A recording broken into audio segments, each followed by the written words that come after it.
સંદેશ ન્યૂઝનું operation zero.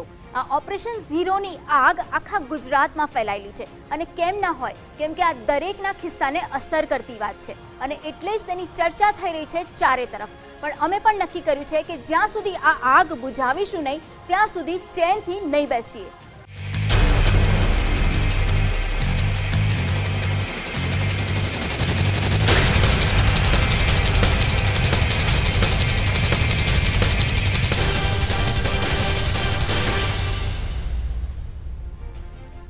હવે અમે તમને બતાવવા જઈ રહ્યા છે એવી ગણતરી જે જોઈને તમારી આંખો પોળી થઈ જશે। માત્ર 5, 10 કે 15 રૂપિયા તમારા ખિસ્સામાંથી સેરવીને કરાયું છે આ કરોડોનું કૌભાંડ। કઈ રીતે થાય છે તેની ગણતરી ચાલો જોઈએ।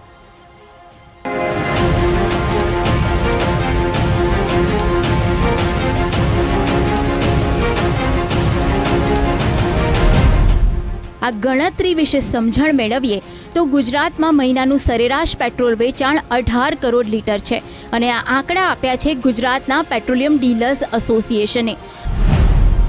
ગુજરાતમાં પેટ્રોલ પંપની કુલ સંખ્યા 3000 છે, એટલે જો 18 crore litre petrol 3000 petrol pump વેચતા હોય તો સરેરાશ એક પેટ્રોલ પંપનું મહિનાનું વેચાણ 60,000 લીટર પેટ્રોલનું કહી શકાય। મહિનાના 30 દિવસ લેખે જો 60,000 લીટર પેટ્રોલને 30 દિવસથી ભાગવામાં આવે તો રોજનું એક પેટ્રોલ પંપ 2000 લીટર પેટ્રોલનું વેચાણ કરે છે એમ કહી શકાય। અમારા ઓપરેશન પ્રમાણે આમ તો દર 10 લીટરે 500 ml થી 1000 ml સુધીનું પેટ્રોલ ગ્રાહકોને ઓછું મળે છે, પણ જો આપણે સરેરાશ ઓછામાં ઓછી વેલ્યુ ગણીને ચાલીએ તો પણ દર 10 લીટરે 500 ml પેટ્રોલ ગ્રાહકોને ઓછું મળે છે એમ કહી શકાય। અને જો એ પ્રમાણે ગણતરી કરીએ તો જો 10 લીટરે 500 ml પેટ્રોલ ઓછું મળે તો 1 લીટરે 50 ml પેટ્રોલ ઓછું મળે એમ કહી શકાય, એટલે કે 2000 લીટર પેટ્રોલ રોજનું વેચાય છે। હવે જો 1 લીટરમાંથી 50 mlની ચોરી થતી હોય તો 2000 લીટરમાંથી કેટલી ચોરી થાય છે એની ગણતરી મૂકીએ તો 2000 લીટર પેટ્રોલના 20 લાખ મિલીલીટર થાય અને એ પ્રમાણે 20 લાખ મિલીલીટર ગુણ્યા 50 મિલીલીટર ભાગ્યા 1000 મિલીલીટર એટલે કે 100 લીટર પેટ્રોલનો આંકડો નીકળે। ગુજરાતના 3000 પેટ્રોલ પંપ રોજનું 100 લીટર પેટ્રોલ ઓછું આપે તો 3000 ગુણ્યા 100 લીટર એટલે કે 3 લાખ લીટર પેટ્રોલ રોજનું ઓછું મળે। પણ બધા જ પેટ્રોલ પંપ ઓછું પેટ્રોલ આપે છે તેવું ન માનીએ અને સરેરાશ મૂકીએ, ઓછામાં ઓછો આંકડો મૂકીએ તો પણ જો 3000માંથી માત્ર 2000 પેટ્રોલ પંપ ઓછું પેટ્રોલ આપે છે એમ માનીએ તો 2000 પેટ્રોલ પંપ ગુણ્યા 100 લીટર એટલે કે 2 લાખ લીટર પેટ્રોલ રોજનું ઓછું મળે છે। પેટ્રોલનો ભાવ જો લીટરે 60 રૂપિયા ગણીને ચાલીએ તો 2 લાખ લીટર પેટ્રોલ ગુણ્યા ₹60 એટલે કે 1 કરોડ 20 લાખ રૂપિયાનો અંદાજ નીકળે, જે એક દિવસનું પેટ્રોલ ઓછું મળે છે। એટલે કે 1 કરોડ 20 લાખ રૂપિયા એક દિવસનું નુકસાન સામાન્ય માણસોને જઈ રહ્યું છે। એક દિવસનો આંકડો જેટલો ચોંકાવનારો છે એટલો જ આંકડો મહિનાનો અને વર્ષનો પણ છે। સૌથી પહેલા એક વર્ષના આંકડા પર નજર કરીએ તો જો રોજનું 1 કરોડ 20 લાખ રૂપિયાનું નુકસાન જતું હોય તો 1 કરોડ 20 લાખ રૂપિયા ગુણ્યા 365 દિવસ કરીએ તો આંકડો મળે છે 432 કરોડ, એટલે કે એક વર્ષમાં આપણા ખિસ્સામાંથી 432 કરોડ રૂપિયા માત્ર પેટ્રોલ ભરાવાના નામે સેરવી લેવામાં આવે છે। હવે જો 1 કરોડ ને 20 લાખ રૂપિયા એક દિવસનું નુકસાન છે તો એક મહિનાનું નુકસાન જોઈએ તો 1 કરોડ 20 લાખ રૂપિયા ગુણ્યા 30 દિવસ એટલે કે 36 કરોડ રૂપિયાનું મહિનાનું નુકસાન છે। આ તો થઈ ગુજરાતની વાત। જો આખા દેશની વાત કરીએ તો દેશમાં 60,000 પેટ્રોલ પંપ છે, તેમાંથી 30,000 પેટ્રોલ પંપ પર પણ જો ઓછું પેટ્રોલ આપે છે એમ માનીને ચાલીએ તો તમે જાતે જ વિચારી શકો છો કે આ આંકડો કેટલા કરોડે પહોંચી શકે છે। ब्यूरो रिपोर्ट संदेश न्यूज।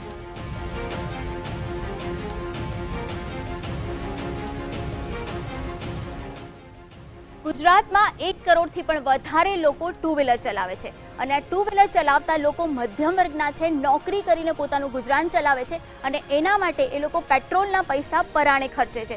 જ્યારે આ જ પેટ્રોલનું ટીપે ટીપું ચોરીને એમાંથી કૌભાંડ કરવામાં આવે છે ત્યારે તેનો જે આંકડો નીકળે છે એ તમને ચોંકાવી દેશે।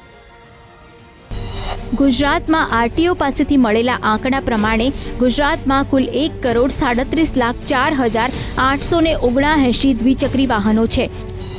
એવું માનીએ કે એક વ્યક્તિ પોતાના એક વાહન માટે મહિને અંદાજે 15 લીટર પેટ્રોલ વાપરે છે. 1 લીટર પેટ્રોલની કિંમત 60 ગણીએ તો એક વાહન માટે 15 લીટર ગુણ્યા 60 રૂપિયા પ્રતિ લીટર પેટ્રોલની કિંમત તો 900 રૂપિયા મહિનાનો પેટ્રોલનો ખર્ચ એક વ્યક્તિનો ગણી શકાય. આમ તો અમારા ઓપરેશન પ્રમાણે 1 લીટર પેટ્રોલ પર 50 થી 60 ml ની ચોરી થાય છે. પણ જો 1 લીટરે ઓછામાં ઓછી 25 ml ની સરેરાશ મૂકવામાં આવે તો કેટલું પેટ્રોલ ઓછું મળે છે એના પર એક નજર કરીએ. 15 લીટરે 375 ml પેટ્રોલ ઓછું મળે. પેટ્રોલનો ભાવ જો 60 રૂપિયા ગણીએ અને મહિને 375 ml પેટ્રોલ જો તમને ઓછું મળતું હોય તો એનો અર્થ એ થયો કે મહિને તમને 23 રૂપિયાનો ફટકો પડે છે. ગુજરાતના કુલ 1,37 લાખ વાહનો ગણીએ અને દરેક વાહન પાછળ મહિનાની 23 રૂપિયાની ખોટ ગણીએ તો આ આંકડો પહોંચશે 1,37 લાખ દ્વિચક્રી વાહનો ગુણ્યા મહિનાની 23 રૂપિયાની ખોટ, એટલે કે 31 કરોડની અંદાજિત ખોટ મહિનાની જઈ રહી છે. એટલે કે ગુજરાતના દ્વિચક્રી વાહનો ચલાવનારને મહિને અંદાજે 31 કરોડનું પેટ્રોલ ઓછું મળે છે અને વાર્ષિક આંકડો આવે છે 378 કરોડની ખોટનો. બ્યુરો રિપોર્ટ, સંદેશ ન્યૂઝ. આ તો થઈ ટુ વ્હીલરની વાત, પણ સાથે જ ગુજરાતમાં જે લોકો 4 વ્હીલર ચલાવે છે અને ડીઝલથી પોતાની કાર હંકારે છે એ તમામ આ કૌભાંડનો ભોગ બન્યા છે. એમના ખિસ્સામાંથી સેરવાયા છે કેટલા કરોડ રૂપિયા, એનો આંકડો ખરેખર બહુ જ મોટો છે.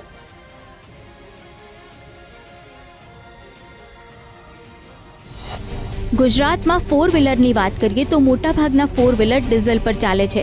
એટલે એમ માનીને ચાલીએ કે બધા જ 4 વ્હીલર ડીઝલ વ્હીકલ છે.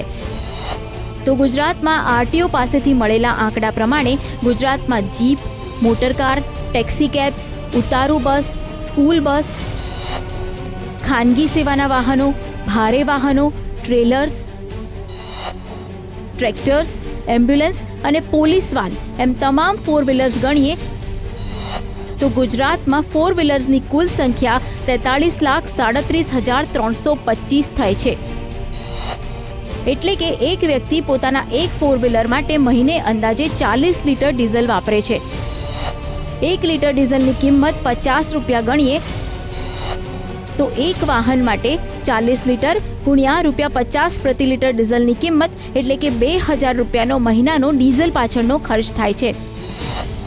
1 લીટરે જો 50 ml ઓછું ડીઝલ મળતું હોય તો 40 લીટર લેખે કેટલી ઘટ પડે તેના પર નજર કરીએ તો 40 લીટર ગુણ્યા 50 ml એટલે કે 2000 ml ઓછું ડીઝલ મળે, એટલે કે 2 લીટર ડીઝલની ખોટ 40 લીટરે પડે છે. ડીઝલનો ભાવ જો 50 રૂપિયા હોય તો 2 લીટર એટલે કે 100 રૂપિયાનું ડીઝલ મહિને તમને ઓછું મળે છે. ગુજરાતના કુલ 43,37,325 વાહનો ગણીએ અને દરેક વાહન પાછળ મહિનાની 100 રૂપિયાની ખોટ ગણીએ તો 43,37,325 4 વ્હીલર્સ અને મહિનાની ₹100ની ખોટનો ગુણાકાર કરીએ તો જે આંકડો મળે છે તે છે 43 કરોડની ખોટ.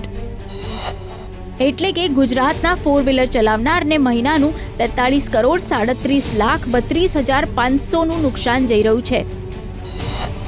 જો વર્ષની વાત કરીએ તો આ આંકડો વાર્ષિક 520 કરોડ રૂપિયાની ખોટ દર્શાવી રહ્યો છે. બ્યુરો રિપોર્ટ, સંદેશ ન્યૂઝ.